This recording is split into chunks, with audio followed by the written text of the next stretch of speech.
Her family left her to be eaten alive. One human held her hand instead. "You shouldn't love me. I was never meant to be loved. I was made to be feared." That was the first thing she ever said to him. And instead of running, he stayed. Not because he believed her, but because something in her voice sounded like a scream trying to whisper. This is the story of an alien woman, engineered to be perfect, and punished for being flawed. This is the story of a man who trusted broken things more than fixed ones, because he himself was a blueprint of failure, and he was okay with that. They didn't fall in love like a fairy tale. They crashed into it, and when they hit the ground, it wasn't Earth. It was Sol X9, and the ground was lava. Literally. You want a story that makes sense? Click away now. But if you've ever loved someone you shouldn't, if you've ever looked in the mirror and asked, "What if everything they said about me is wrong?" then you need to stay. Because this video isn't about aliens. It's about you. And if you're watching this right now, maybe, just maybe, you weren't meant to love easy either. But damn it, you still can. So grab something warm, and hit subscribe to Intergalactic Hearts. Because if you leave now, you'll miss the moment where everything changes. The twin suns of Sol X9 loomed mercilessly overhead. Harsh lavender light burned across the desolate sandscape. Scorched dunes stretched endlessly, fractured by crystalline shards buried in ash. Illyro lay motionless, half buried in a dune of star-glass dust. Her skin, pale with a luminous rose flush, cracked at the lips. Breathless, her long white hair fanned around her, like spilled moonlight tangled with obsidian sand. The shimmer of her ceremonial dress, a high-slit gown lined with iridescent fiber, was dulled by time and grit. Above her, scavenger drones circled. Vulture-shaped machines with razor wings. Silent. Patient. Calculating. They waited. She was still breathing. Barely. Her exile had been clean. Cold. A decision made by a council of blood-bound names. A disgrace, they said. A danger. Her gifts meant to heal had turned volatile. And fear, as it often does, chose the cruelest solution. She had not screamed. Just walked, until there was nothing left but sand. Her fingers twitched. Just once. Even that small rebellion felt like betrayal. Then, a sound cut the heat. Sharp.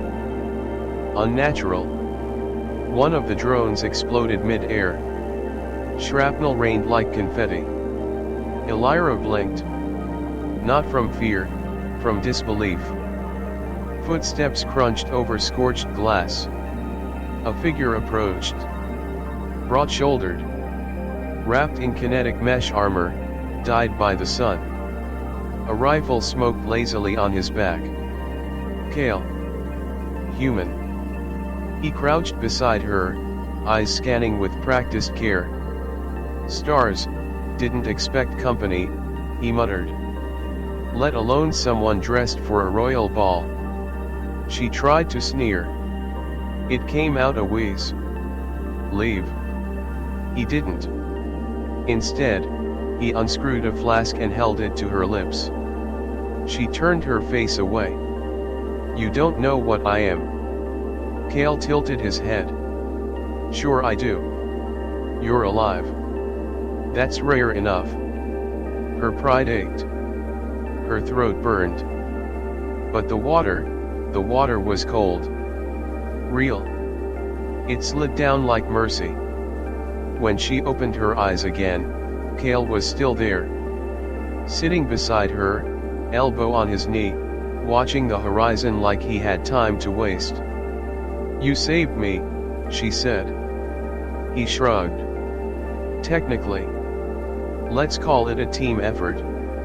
You didn't die. That helped." She frowned. "Why?" Kale smiled. "Not charming. Reckless. The kind of smile that says, because. Because no one deserves to be thrown away," he said. "Not even princesses with murder eyes." Despite herself, her lips curved. Just a little. And in that moment, she knew, this wasn't mercy. It was chaos. And it had a name. The ceiling above Elira flickered. Soft pulses of blue and orange buzzed overhead, illuminating a curved metal room that smelled like dust, heat, and something vaguely edible. She stirred, groaning as her body screamed in protest. Every joint ached. Every breath was a rebellion. Where was the sand? She blinked hard. This wasn't the wasteland. This was a ship. She sat up too fast. Pain shot through her side like a plasma bolt. A hiss escaped her lips. Her fingers grasped at the edge of the cot beneath her metal frame, thin padding. Someone had cleaned her skin. Dressed her wounds. Even her dress, still elegant, was neatly adjusted and repaired. A door hissed open. Boot steps. Heavy. Unhurried. Then, Kale appeared, arms crossed, eyes scanning her like he was both relieved and slightly annoyed. "Oh good. You're awake," he said. "I was starting to think I'd gone through all that trouble for a corpse in a designer gown." Elira narrowed her eyes. "You should have left me." He snorted. "You said that already." She watched him carefully. His hair was tousled, black with a blue sheen under the lights. His shirt clung to him like armor woven from sweat and sarcasm. The sleeves were rolled to his elbows, revealing forearms laced with burn marks and something she couldn't quite name. History, perhaps. "You don't know who I am," she said. Kale moved to a corner, grabbing something from a container. "Nope. And yet, you rescued me." He turned, holding a cup. "Crazy, right?" She didn't answer. Instead, she sniffed the air. There it was again. A scent. Earthy. Clean. Like ozone and leather, with a trace of something warm. Him. He held out the cup. "It's broth. Not poison. Though, full disclosure, I made it, so taste at your own risk." Her stomach growled. Loudly. They both heard it? Kale grinned. "Ah. The universal language of feed me. Elira glared, but accepted the cup. The broth was rich, unfamiliar, and surprisingly good. "This isn't just survival food," she muttered. "I used real ingredients. I'm not an animal." She sipped again, and a strange warmth crept into her fingers. Not from the cup.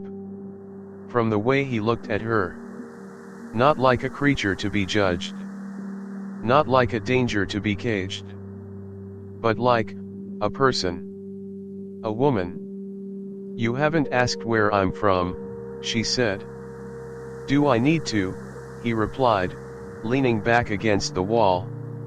"You bleed. You breathe. You sass. That's enough." Something in her chest shifted. Small. Uncomfortable. Hopeful. She looked away. "This ship, it's falling apart." Kale shrugged. "So am I." There was a beat of silence. Then he added, "But it's got personality." Elira stared at him. He looked so impossibly alive. Like chaos wrapped in confidence. Like a walking contradiction of instincts and ideas. She hated it. She wanted more. "You are reckless," she said. "I'm consistent. Do you ever shut up?" He smirked. "Only when I'm unconscious. Which, fair warning, happens a lot." She finished the broth. Slowly. Thoughtfully. His eyes never left her. And for the first time since she was cast out, Elira felt something other than numb. She felt seen. And that was more dangerous than any drone. The caldera groaned. Literally groaned. A low, mechanical sound echoed through the corridor as Elira stepped into what Kale had proudly called his living quarters. It looked lived in. Very. Wires dangled like vines from the ceiling. A half-disassembled drone lay belly up on the floor. The walls were covered in mismatched panels, some patched with tape, others scorched like they'd witnessed at least 3 small disasters. "It smells like roasted metal and fermented socks," Elira said. Kale grinned. "That's the ambience. Very exclusive." She arched a brow. "You live like this on purpose?" "Oh yeah. This is peak Terran minimalism. Chaos with charm." She stepped carefully over a pile of clothes and leaned against the nearest wall only to recoil. It was sticky. Kale looked up from a console. "Don't touch that." She wiped her hand on her hip with a glare. Noted. Still, there was something strangely warm here. Not just the recycled air or the flickering heat panels. Something else. His scent lingered in the space. Smoky. Clean. Like the air after thunder. It clung to the walls. The cushions. The very metal. And when he walked past her shoulder brushing hers, it clung to her too. Just like that, she forgot about the grime. Forgot about the past. Just for a moment. Kale opened a cabinet and pulled out a small device. It buzzed, glowed, then died. He sighed. This was supposed to be a music box. It's broken. Technically, it's unfinished. Technically, she echoed, arms folded. He looked at her then. Really looked. Eyes a shade of seafoam blue, sharp but never cruel. They traveled slowly over her bare shoulders, down the line of her collarbone, tracing the shimmer of her gown. He blinked. Looked away. Elira's skin tingled where his gaze had passed. She hated how aware she was of it. Of him. And yet, her body leaned toward the warmth without asking permission. "I could give you a room," he offered. She tilted her head. "Do you have one that isn't structurally questionable?" "Not really." He scratched the back of his neck. A smudge of black grease streaked across his skin. She didn't know why that detail felt intimate. "Fine," she said. "I'll stay here." He blinked. "With me." "For now." Her voice was even. But her pulse wasn't. She moved past him toward the cot. Their arms brushed. Electric. Kale didn't move. "Your hair," he said softly. She paused. "What about it?" "It glows when the light hits it right. Like frost under fire." A beat passed between them. Then Elira turned slowly. Their eyes locked. And suddenly, the silence wasn't awkward. It was full. Of tension. Of questions. Of the weight of 2 bodies too close. She could hear his breathing. Slow. Steady. He could see the curve of her lips. The pulse in her throat. Do all Terrans talk this much? She whispered. Only when we're nervous. Are you nervous? He smiled, eyes dropping to her mouth. Terrified. She stepped closer. Close enough to smell him. Close enough to feel the heat coming off his chest. She didn't kiss him. Not yet. But her fingers brushed his wrist as she passed. A feather touch. He flinched barely. Like her skin had burned him. Or maybe saved him. Elira sat down on the cot, crossing her legs with royal elegance. Kale stood still. Then, with a crooked grin and a quiet breath, he turned away. Good night, princess. She didn't answer. But behind her quiet gaze, something bloomed. Something soft. And dangerous. Like a rose. Growing in rust. The engine room of the caldera pulsed with light. Not steady. Not calm. But alive. Cables throbbed with energy beneath Elira's fingertips as she leaned over a half-open panel. Her gown shimmered with each movement, catching the light in slivers. The slit along her thigh revealed smooth skin rosy pale, radiant under the ship's glow. Kale crouched beside her, adjusting a circuit line with a plasma tool that sizzled in his grip. Careful, he said. She bites. She. Elira smirked. The ship is female now. She's unpredictable, temperamental, occasionally screams for no reason. What else would she be? Elira laughed. It was soft. Unexpected. Kale blinked. He'd never heard her laugh before. Not really. It settled in his chest like warm static. You're not funny, she said. You're not dead, he replied. We all surprise ourselves. Their hands met over the same wire. Both paused. The hum of power vibrated up through their skin. Elira didn't pull back. Neither did he.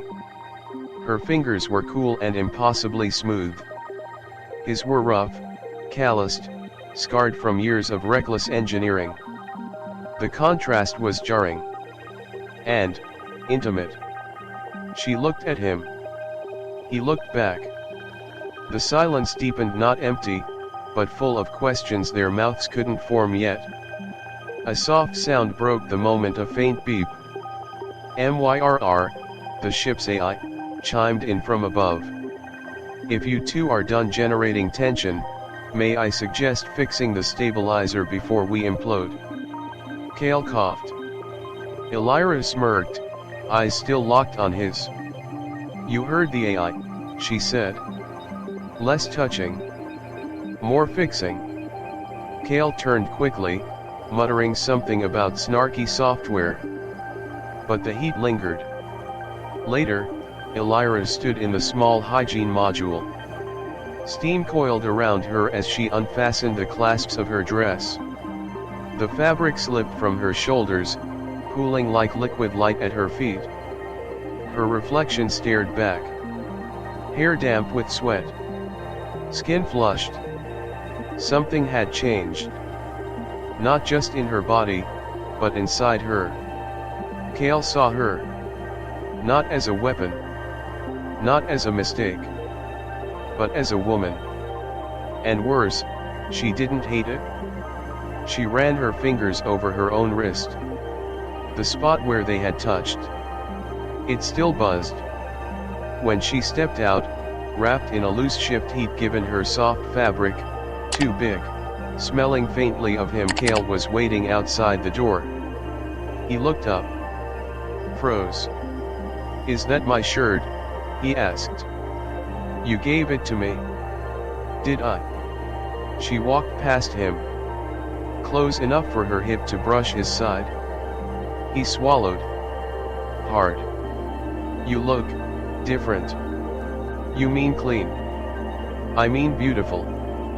Silence. A beat. 2. Then she turned slowly. Their faces inches apart. His breath caught. So did hers. Her hand rose lightly, brushing a lock of hair from his forehead. His eyes fluttered shut. The touch was brief. But something sparked beneath it. Desire. Wonder. Fear. Not lust. Not yet. This wasn't about fire. This was about gravity. You're staring, she whispered. I'll stop when I understand you. You never will. I hope not. His hand hovered at her waist. Not touching. Not daring. But wanting. She could feel the pull of it, like a current in the air. She stepped away. Slowly. Deliberately. And smiled. Good night, Taryn. Kale stood there, alone in the corridor. Heart pounding. The smell of her skin sweet, like crushed stars still lingering in the air. And for the first time, he wanted to believe in fate. The stars outside the viewport spun slowly. Not in chaos. Not in silence. But in rhythm. Elira sat curled in a corner of the cockpit, legs drawn close beneath the soft Terran shift. Her hair was loose around her shoulders, cascading like moonlight. She watched the galaxies drift, eyes glowing faintly violet in the dim. Kale leaned beside the console, fiddling with an old music chip that refused to play. The quiet between them wasn't awkward anymore. It was comfortable. Until she spoke. My name was never truly mine. Kale paused. No jokes. No grin. Just attention. Elira took a breath. In my culture, names are given to define rank, purpose, worth. I was Elira of House Varathian. Healer. Daughter. Chosen. She looked down at her hands. They said I failed. So they took it back. Kale frowned. They can't take your name. They did. You're still saying it? A beat passed. She blinked. He set the music chip aside. Walked over. Sat beside her. Not close. But not far. They don't get to own that, he said softly. It's yours if you want it. Or you can pick a new one. Make it sharp. Dramatic. Maybe something with a silent X. She almost smiled. He tilted his head. What would you name yourself, if no one else had a say? Her voice dropped to a whisper. I don't know. That's okay. His shoulder brushed hers. She didn't pull away. Kale, she said quietly, after a long moment. Yeah. What does your name mean? He grinned. Nothing fancy. I was born in a refugee dock. My mother just liked the way it sounded. Elira tilted her head. No title. No legacy. No pressure. She looked back at the stars. So strange. He bumped her shoulder gently. So freeing. She turned, really seeing him. The rough stubble on his jaw. The softness behind his teasing eyes. The way his shirt clung to his chest like he'd fought gravity to wear it. You're strange, she said. Guilty. But you're not lying. Nope. And you mean what you say. Every inconvenient word. Another beat passed. Then she did something she hadn't done in years. She reached out, and took his hand. Not by accident. Not by instinct. On purpose. His fingers closed around hers like they'd been waiting. Her voice came, quiet but clear. My name is Elira. Not because they gave it to me, but because I choose it now. Kale's smile was slow, warm. Nice to meet you, Elira. Their hands stayed intertwined. Longer than needed. Longer than either admitted. Outside the viewport, a meteor drifted by in a trail of violet fire. Neither of them noticed. They were already burning. The warning light blinked red. A low chime echoed through the caldera's narrow corridors. Not an alarm. Not yet. But a pulse. Like a heartbeat. Something was close. Kale's boots hit the floor fast. Elira followed, her gown now tucked beneath a worn utility vest, hair braided tight over one shoulder. She moved like royalty taught by war. "Talk to me," she said. He squinted at the console. Unregistered vessel. Fast. Trajectories aggressive. Pirates. He hesitated. No. Worse. Outside the viewport, a ship emerged sleek, black, jagged like a blade unsheathed in the dark. Its engines whispered. Its presence screamed. The screen pinged. Incoming hail. Kale stared. Of course it's him. Who? Elira asked.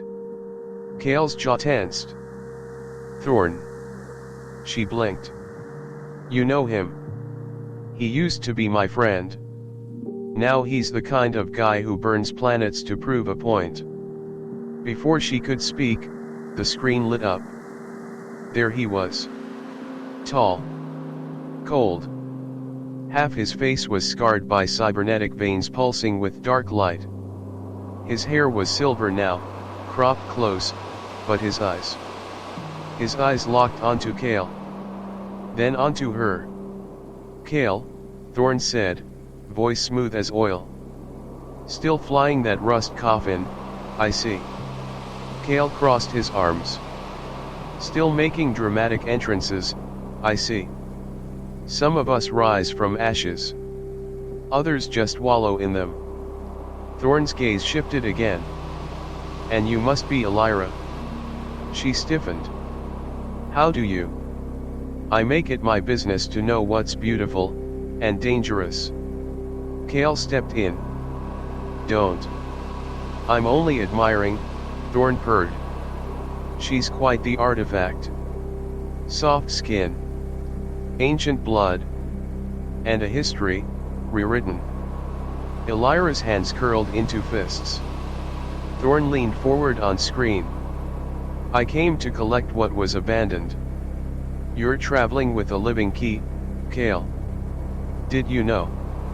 Kale froze. What? Thorn smiled. Oh, he didn't tell you, Elira.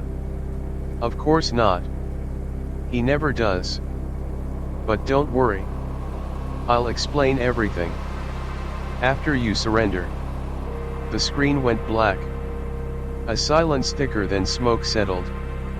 Elira turned. What does he mean, a key? Kale didn't meet her eyes.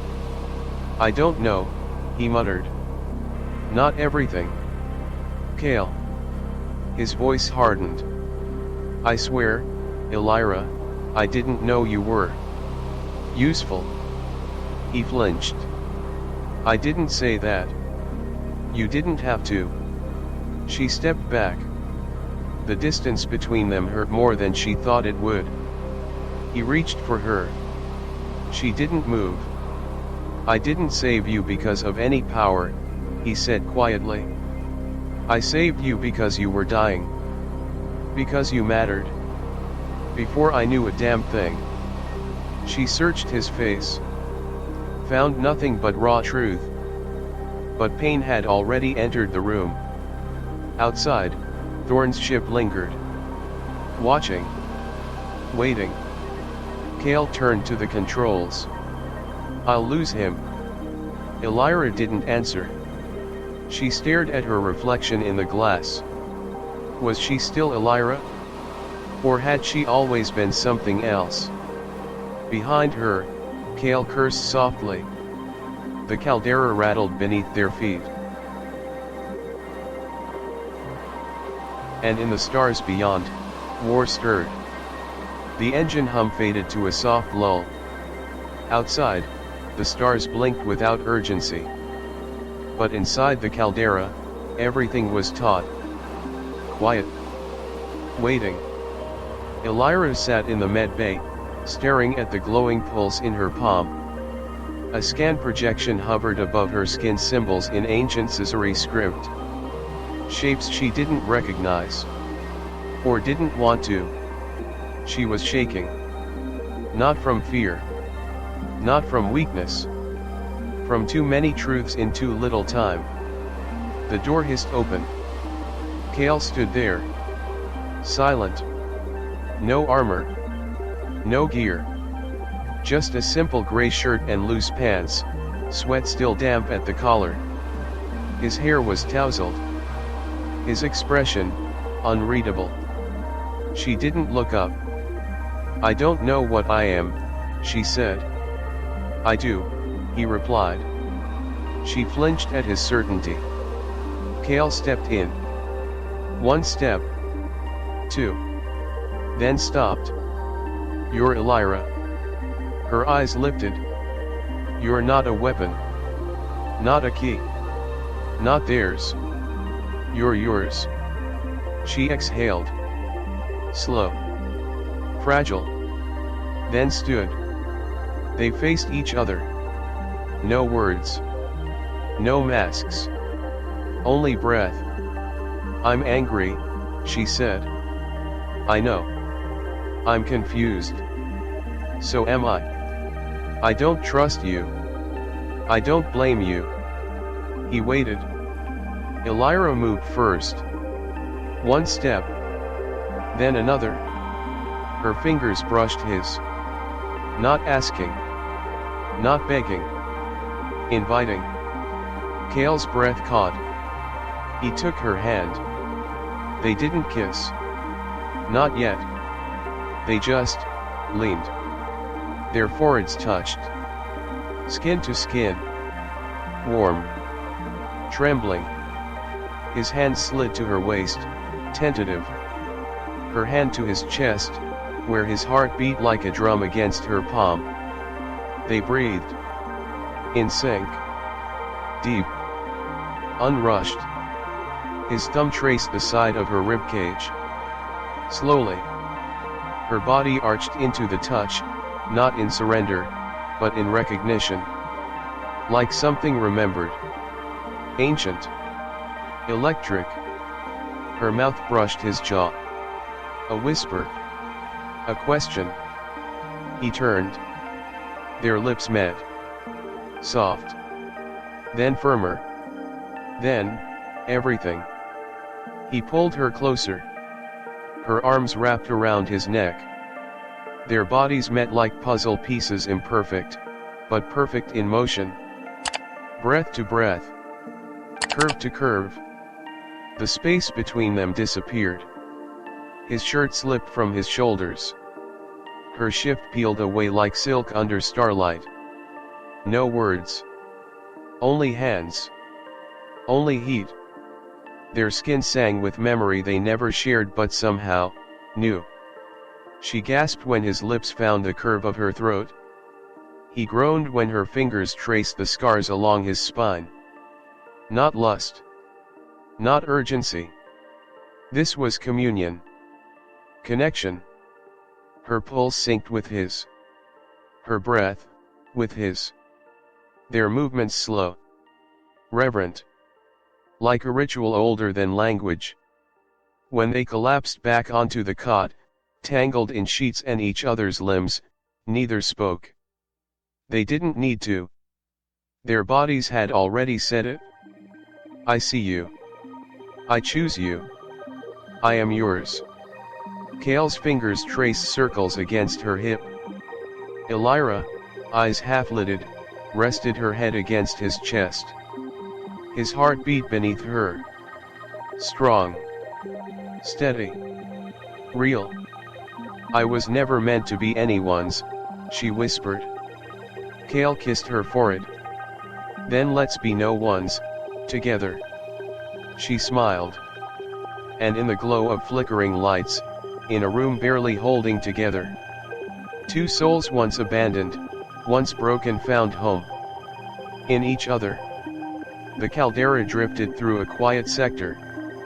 Starlight spilled across its hull like spilled paint, soft, silver, endless. Inside, Elira slept. Her body, tangled in a thin sheet, glowed faintly in the ambient light. Her breathing steady. Her chest rising against Kale's bare side. But her mind was not still. The ship's lights flickered, then steadied. A soft chime echoed through the quiet. "Myrr," Kale whispered groggily. "What is it?" The AI's voice was low, hesitant. "There's something you both need to see." Kale blinked. Elira stirred beside him. "Myrr." The AI hesitated again. "It's a memory fragment. One I was programmed to hide." Until she reached full neural alignment. Kale frowned. "Alignment?" Elira sat up slowly, wrapping the sheet around her. Her hair spilled over her shoulder like a white river. "I'm listening." The lights dimmed. A projection appeared in the air, grainy, old. A lab cold. Gleaming. Dozens of Eliras. Not clones. Not quite. But versions. Some crying. Some glowing. Some screaming. Kale's breath caught. Elira stared. "What is this?" Myrr's voice dropped. "You were created, Elira. Not born." Silence. Dead, suffocating silence. Genetically woven from ancient bloodlines. Meant to bridge what others feared. A healer, a weapon, a key. Elira stood, shaking. "No. I had a mother." "Yes," Myrr replied gently. "But she was chosen. Not random." The projection shifted. A woman in scissory robes. Holding a baby with glowing violet eyes. The woman cried. Not with joy. But guilt. Kale reached for Elira. She stepped back. "I was an experiment," she whispered. Myrr spoke gently. "You were more than that. You were hope. The first of your kind to survive the integration. But when your powers evolved beyond control, they feared you. Shut the program down. Erased you." Elira's voice cracked. "They buried me." "They tried," Myrr replied. "But they failed." Kale stood now too. "Why tell us this now?" "Because Thorn knows," Myrr answered. "And he's not after Elira because she's dangerous." Kale's eyes narrowed.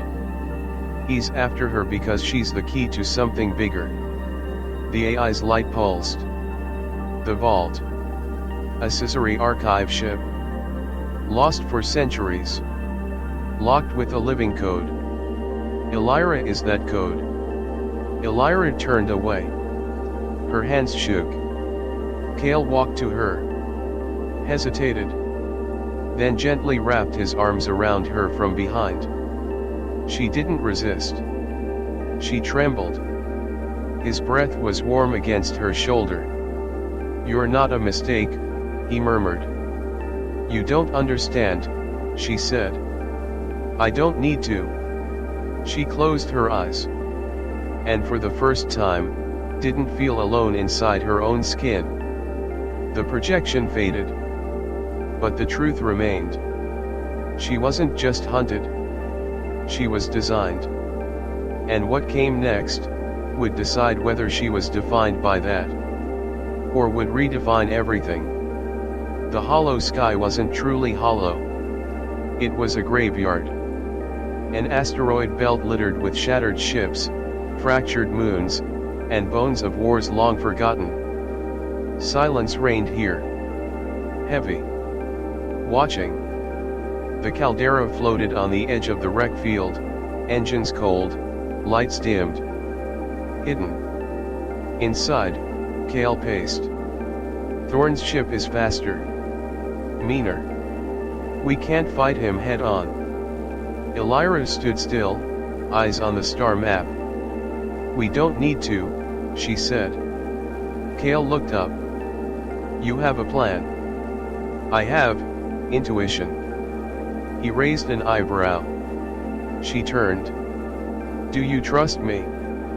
Always that question. Always the same answer. Yes. Her lips curved just a little.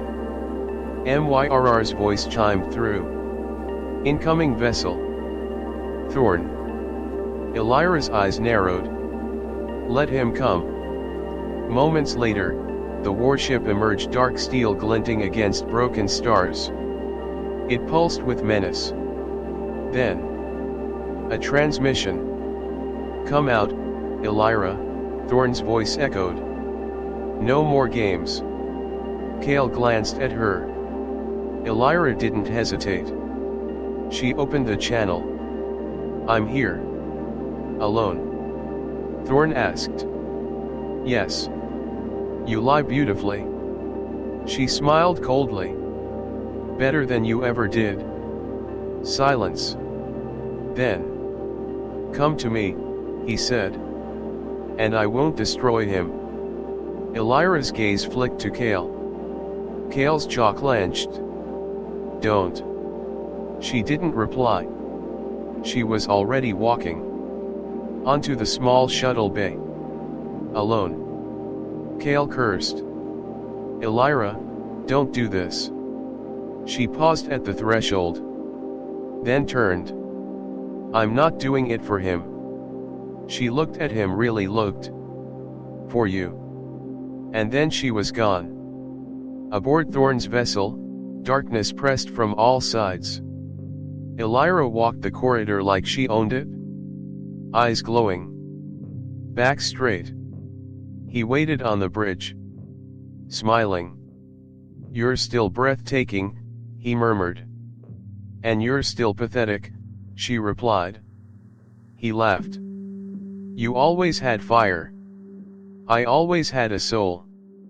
And now, I'll have both. Before he could move, Elira closed her eyes. The lights flickered. The floor trembled. I am not your key, she whispered. I am your consequence. Energy exploded from her skin, violet, white hot, searing through control panels. Kale, watching through Caldera's scope, slammed the throttle. My turn. The caldera burst from its hiding place, blazing into the wreck field, weaving through debris with reckless precision. Thorn's ship began to crumble from the inside. Sparks flew. Systems failed. And still he reached for her. You could have ruled beside me. She stepped back. I'd rather die free. Kale's voice roared over the comms. Now, Elira. She leapt. Out the airlock.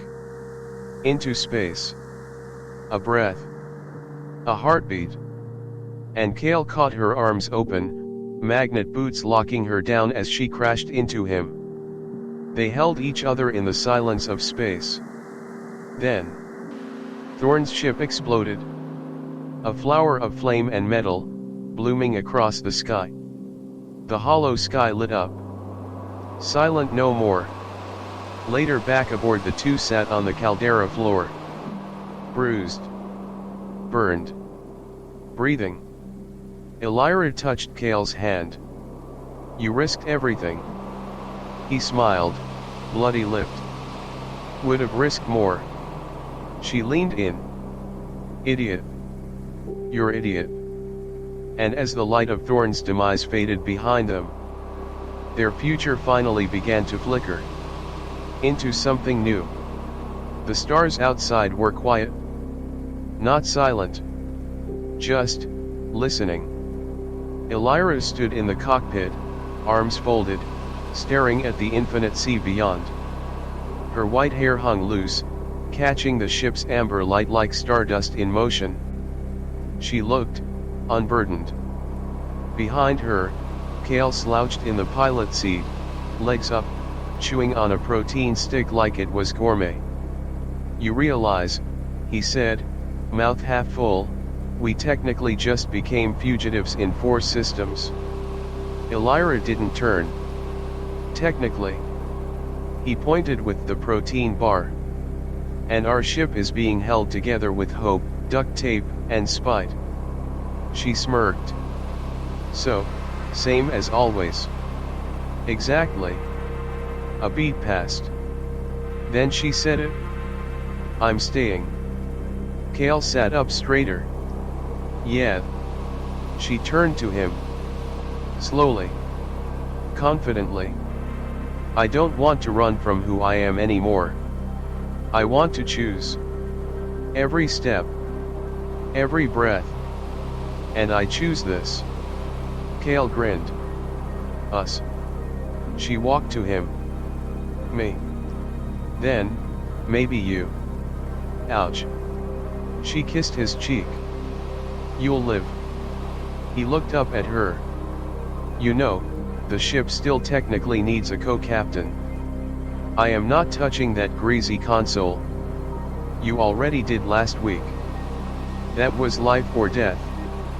So's our navigation system." She sighed. Then slid into the co-pilot chair beside him. Their hands found each other's on the controls. "Where to, Captain?" she asked. He glanced at her, his smile lazy and full of something new.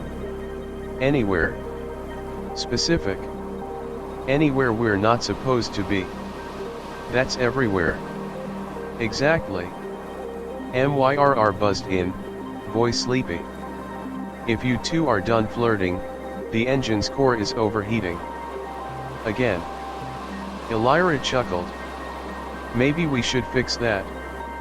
Kale shrugged. "Or, let's see how far we get before it explodes." She looked at him. And laughed. Really laughed. He joined her. And the ship, old, patched, defiant, lurched forward into the black. No destination. No deadline. Just movement. And meaning. 2 hearts. 2 histories. Now co-writing something no one had dared before. A life beyond expectations. Beyond design. Beyond gravity. As the stars stretched wide and wild around them, Kale leaned over, kissed her temple, and whispered, "Permission to fall harder every day." Elira smiled without looking away from the cosmos. "Granted." And so they flew. Not toward destiny, but into it. Together. She told him not to love her. She warned him. Begged him. Threatened him. And yet, he did. Not out of ignorance, but out of understanding.